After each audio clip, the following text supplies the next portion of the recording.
পাখি পরিচিতির দশম পর্বে এসকেপ ট্রেল চ্যানেলের পক্ষ থেকে আপনাদেরকে স্বাগত।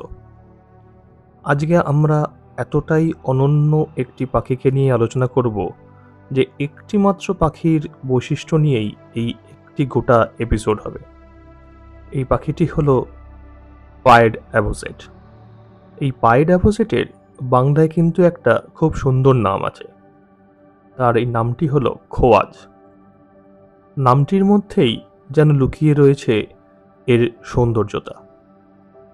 পায়েড কথার অর্থ বা পায়েড দিয়ে যেসব পাখিগুলোকে আমরা দেখি সেগুলো কিন্তু সবই সাদা আর কালো দিয়ে। সাদা আর কালো এমন দুটি রং যেন একে অপরের পরিপূরক।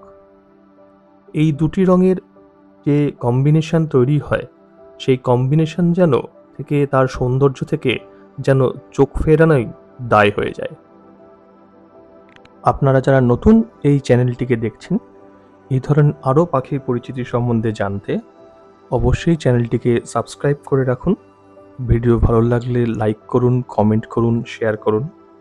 আপনারা যত বেশি করে লাইক করবেন, কমেন্ট করবেন, আমরা তত আরও বেশি করে মোটিভেটেড হব এই ধরনের ভিডিও তৈরি করার জন্য। পায়েড অ্যাভোসেটের সবচেয়ে বড় বৈশিষ্ট্য বা তাকে সবচেয়ে সহজে চিনে নেওয়ার উপায় হচ্ছে তার বিল। এই তার বিলটা বা বাংলায় যেটাকে বলা হয় আমরা চঞ্চু বলি, সেই চঞ্চুটা বেশ লম্বা, চকচকে আর ওপরের দিকে বেঁকানো হয়। এই রকম বিল বা চঞ্চু আর কোনো পাখির কিন্তু নেই। তাই এই বাঁকানো চঞ্চু দিয়েই বা বিল দিয়েই ওদেরকে কিন্তু খুব সহজে চিনে নেওয়া যায় পায়েড অ্যাভোসেট বলে।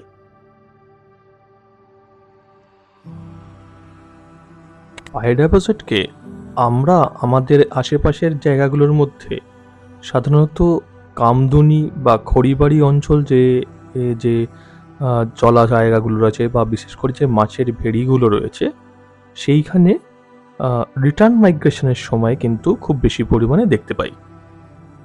এই সময়টা হলো এপ্রিল, মে, জুন অবধি টেনে টুনে দেখতে পাওয়া যায়, কিন্তু মার্চের শেষ থেকে এপ্রিল মাস আর মে মাসে বেশ ভালো সংখ্যক সময় পরিমাণে এদেরকে দেখতে পাওয়া যায়।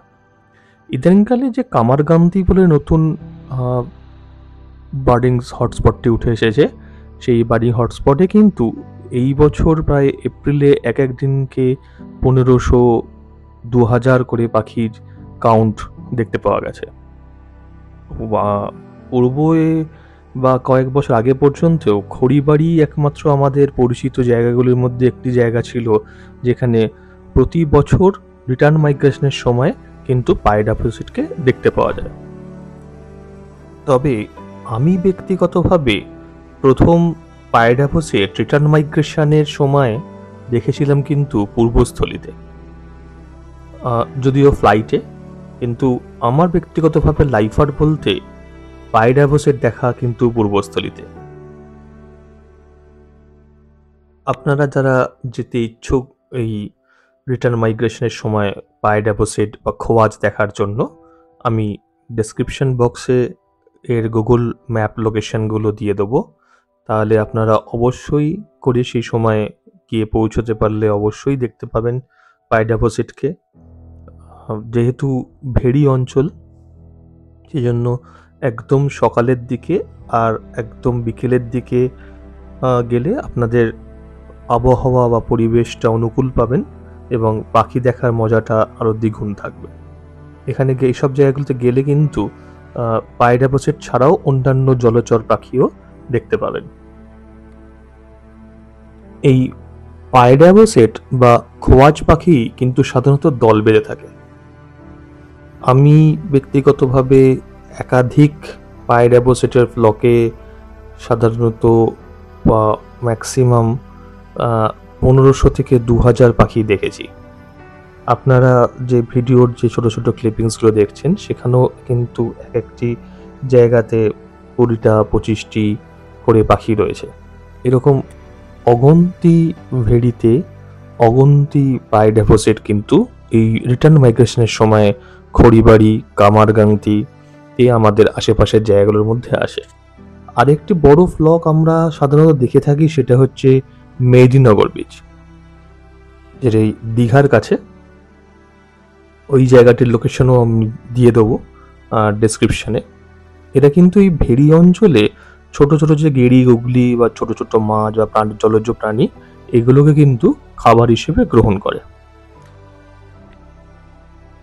যখন পায়ডাপোসেটের দল উড়ে কোথাও এক জায়গা থেকে উড়ে আর এক জায়গায় গিয়ে বসে, এই সময় যেন আকাশে এক বিপরীত সমন্বয় তৈরি হয় সাদা আর কালোর, যেন এক জীবন্ত শিল্পকর্ম। ঝাঁকে ঝাঁকে ওরা দৃশ্য এতটাই মনোমুগ্ধকর, আমার বিশেষ করে আমার ব্যক্তিগতভাবে এই সময়টা দেখতে এতটাই ভালো লাগে যে অধিকাংশ সময় আমি ছবি তোলা বা ভিডিও করা ছেড়ে দিয়ে আমি দেখতেই থাকি। পায়ডাপোসেট বা খোয়াজ বর্তমানে আন্তর্জাতিক সংরক্ষণ সংস্থা IUCN এর তালিকায় লিস্ট কনসার্ন বা কম ঝুঁকিপূর্ণ হিসেবে চিহ্নিত।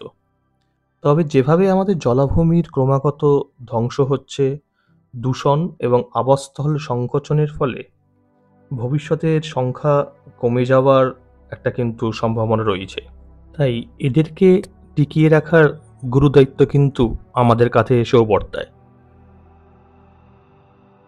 কালো আর সাদার এই অনন্য সমন্বয়, বাঁকানো চঞ্চুর বিশেষ ভঙ্গি আর মনোমুগ্ধকর সৌন্দর্যের জন্য পায়ডাপোসেট জলাভূমির পাখিদের মধ্যে সত্যিই এক অনন্য পরিচয়। পরের বার জলাভূমির কাছাকাছি গেলে বা যেসব জায়গাগুলোতে আমাদের এখানে আশেপাশে পায়ডাপোসেট দেখা যায়, তার যে ডেসক্রিপশন বক্সে গুগল ম্যাপ লিঙ্কগুলো আমি দিয়ে দেবো, সেই জায়গাগুলোতে দেখলে চোখ খোলা রাখুন, হয়তো আপনার সঙ্গেও এই সুন্দর অতিথির দেখা হয়ে যাবে। নমস্কার, দেখতে থাকুন, সঙ্গে থাকুন এসকেপ ট্রেল।